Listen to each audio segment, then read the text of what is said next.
Hi, I'm Richard Perloff, Professor of Communication at Cleveland State. We're kicking off the AI Symposia here in the college, and a lot of different aspects of AI we're talking about in ChatGPT. Thought it would be appropriate to start with something very central to the problems of AI and ChatGPT, which is the question of whether AI erodes or embellishes democracy. That's going to be my focus.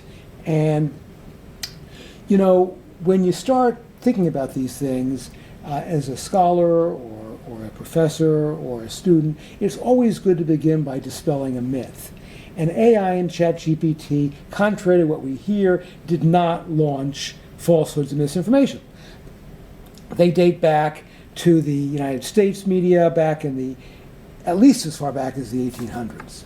So in 1835, for example, we had the case of the New York Sun reporter, Richard Adams, revealing to his incredulous readers that a well-respected South African astronomer had in his possession a high-powered telescope that described breathtaking revelations of the moon's terrain with trees resembling palms and firs. What's more in this story that seemed to be true, that was actually an early example of fake news.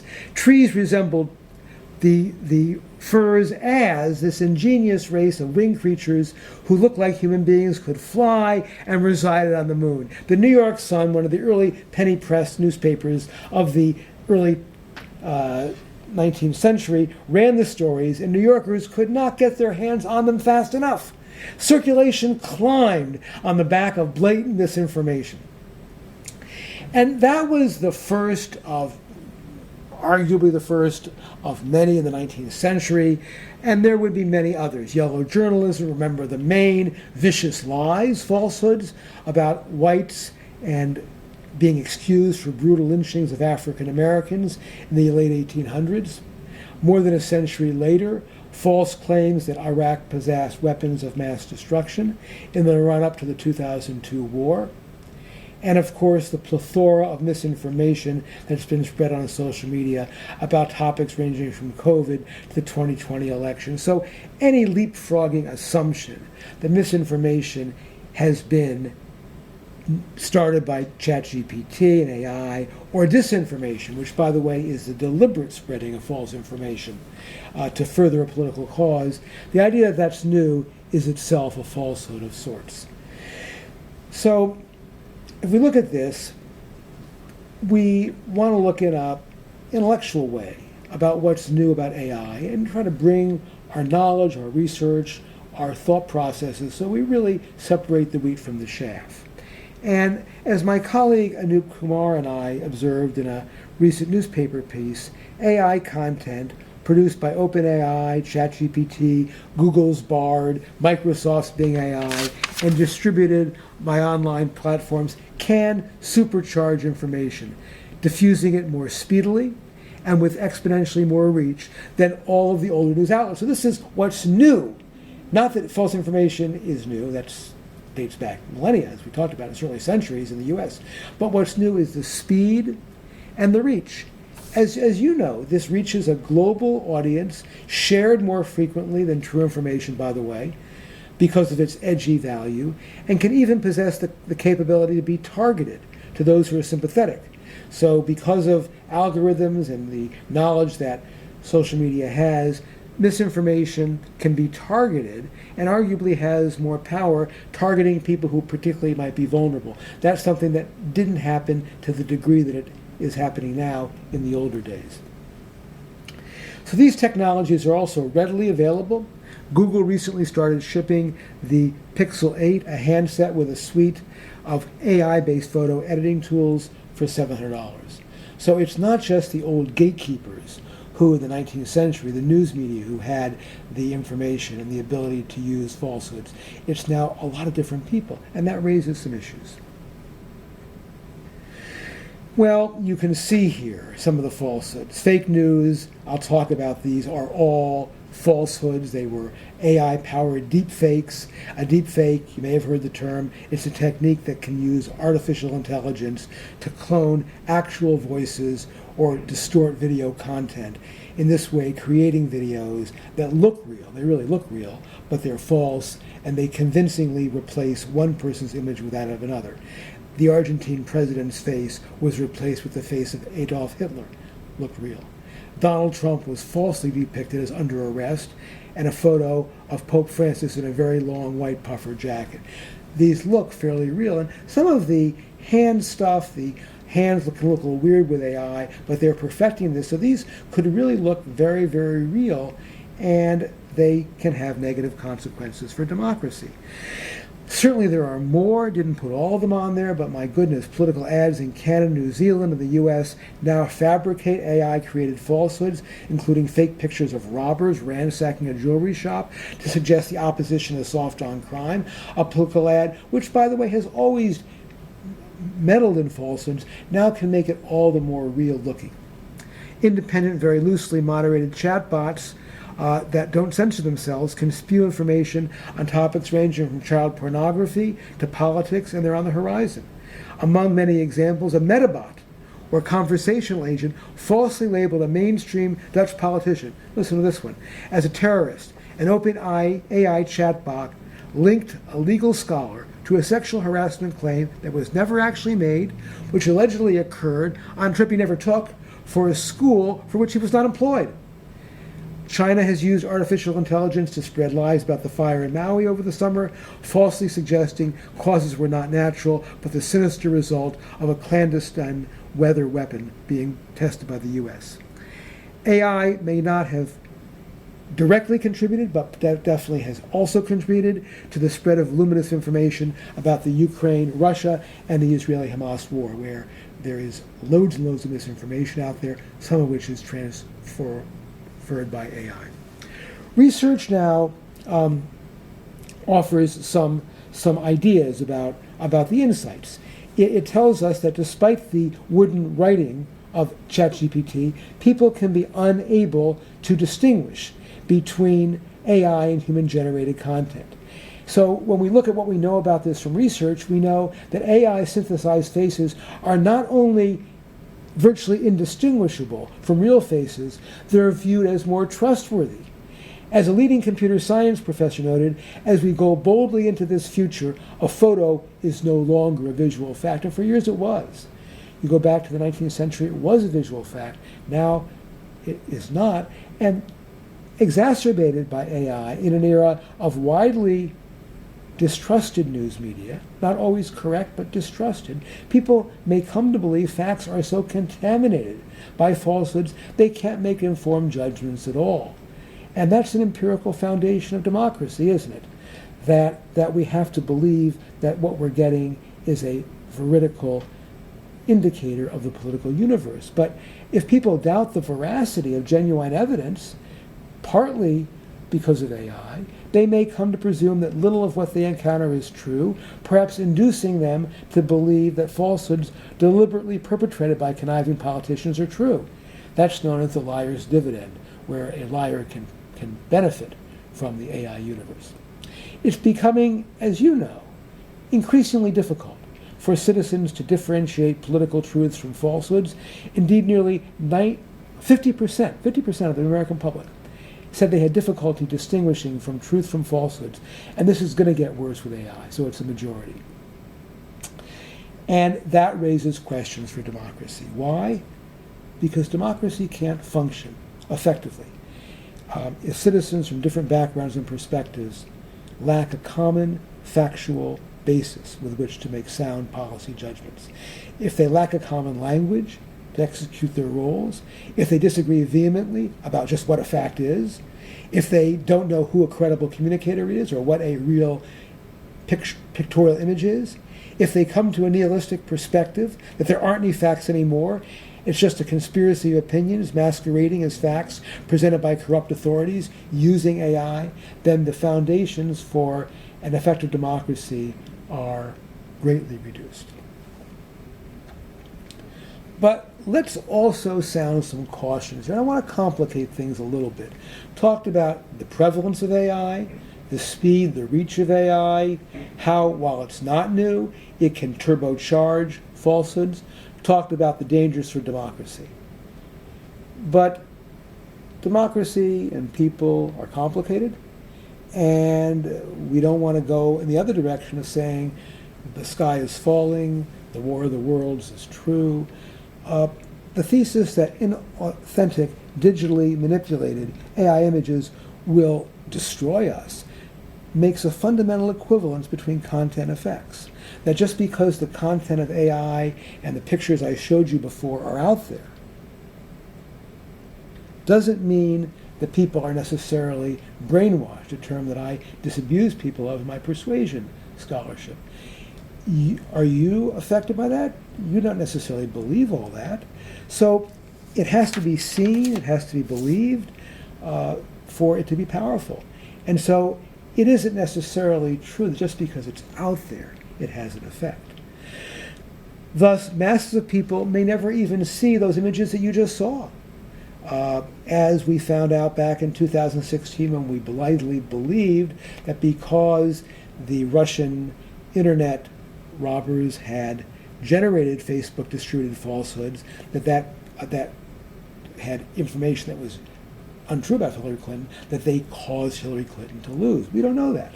It's an assumption. It's an assumption about media effects. And looking at the second point there, decades of political communication research have made it clear that AI effects will be bounded by country, culture, political systems, so that there are some very important systemic and cultural and other factors that make it imperative for us to have a sophisticated appreciation. That is to say that AI and ChatGPT effects won't be the same here as they will be in the UK or China. It'll be very different. The sociology, culture, laws of a particular country, their political electoral system, the way to which they regulate images are going to determine AI effects. The US actually is particularly susceptible when you think about it because the First Amendment, good in some ways, problematic in others, makes regulation high-nigh impossible compared to the restrictions that EU has placed on social media platforms, such as in its Digital Services Act. So we might actually expect more complicated effects in the US. Algorithms will ensure that AI-powered falsehoods will reach true believers. So the people who may see those Trump images are going to be the liberals who already think Trump is really guilty, and the others will disregard them. Their attitudes will be strengthened if the AI images are sympathetic with them. And they will share that, and the AI images can bolster what they believe. So what I'm saying is that be careful what you assume about AI. Let's not generalize it. Let's understand based on scholarship and ideas and theories that the effects are there, but it may be particularly contaminating for people who already believe what the AI images are saying. And that's important. There are other problems as well. For example, TikTok requires labels reveal realistic AI-generated content as fake, but that has not appeared on their rating service, the NewsGuard. In other words, that NewsGuard, which is a rating service, has not really put that information out there. And with search engines cutting back on fact checks, it's even less likely actually, that AI disinformation will be challenged. So the idea that people will see the challenges, that they'll see the questions on TikTok that make it plausible to understand that AI is not true, that may be more difficult than we think. So there are concerns about it.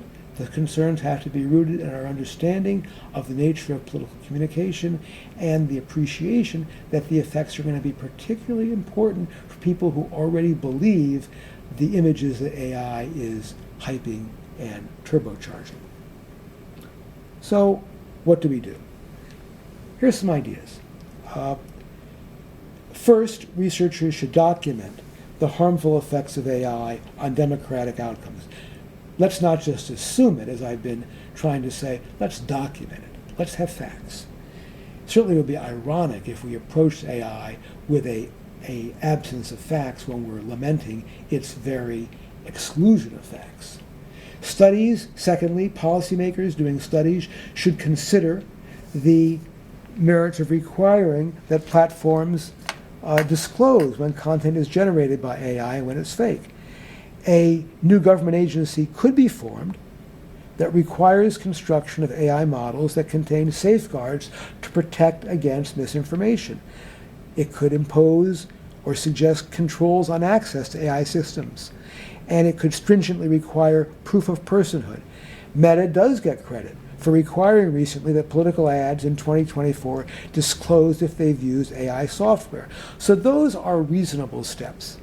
But more generally, given the legal barrier, Section 230 of the Communications Decency Act that the Supreme Court recently vindicated, it gives social media platforms in the U.S., again, the importance of understanding culture and country, it gives social media platforms general immunity from suits over their content. So we're unlikely to see in the U.S., we're unlikely to see forceful legal action on AI content that appears because it's legally permissible for platforms not to be held responsible. You could argue with that, you could say it's good or bad, and it's a complicated issue, but that's going to make it difficult to just eradicate AI on platforms. Thus, those of us who are intrigued and concerned about AI's implications, as you are, and those of us who are thinking about this are, should pursue other strategies, chiefly education, teaching children, adolescents, college students about ChatGPT's benefits and costs. So, one broad positive outcome, and there are positives here too, has been suggested by social scientists Igor Grossman, Nicholas Christakis, Phil Tetlock, and their colleagues in a very, very constructive and intriguing Science article. As I look at point number 4 there, they suggested maybe AI large language models could aid policymakers by evaluating what-if policy perspectives spanning Cuban Missile, 9/11, the tragic Israeli-Hamas war, by seeing what was more plausible, going through, scraping the literature, using the verbal and the large language model abilities that ChatGPT has perfected to give us reasonable what-if scenarios that could be used to prevent disasters in the future. In addition, once they pass the essential Turing test, showing they can accurately showcase different viewpoints in ways that are indistinguishable from human beings, large language models might be used to offer summaries of different policy options that could be on issues from immigration to climate change to evaluate their effectiveness. So those are things that could be used in classrooms, in policy settings, all good. But because I think, for the reasons I suggested, AI on particular populations for particular times has more sinister possibilities than clouding the truth on a mass level, I think it's important that schools and colleges take a proactive role. Now is the time to do it, to help students develop critical academic and ethical perspectives. Educational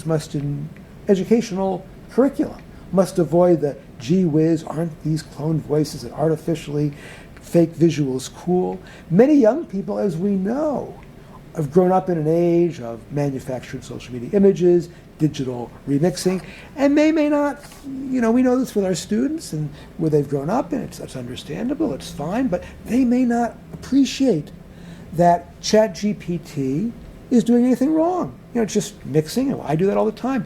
But there are ethical questions, aren't there, when you are taking something that's false and putting it out there and making it look like it's true.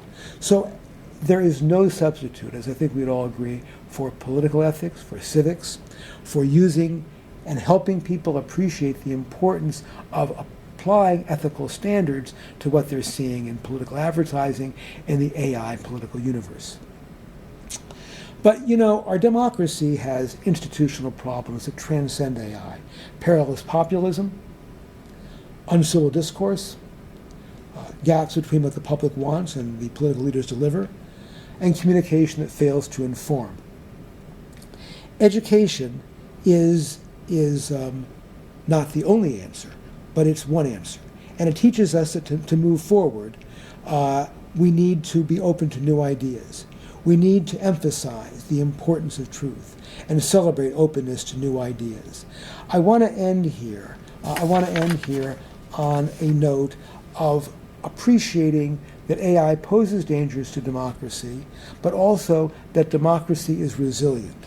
That I want to give us a dose of optimism that by educating us about the dangers of AI in a universe that is unmitigated by gatekeepers, by appreciating some of the ways that ChatGPT can inform, that we can enrich our democracy. It isn't that AI is going to take it over. I had a note from a student who said, now that AI has seized control of democracy, it isn't. It's one of many problems.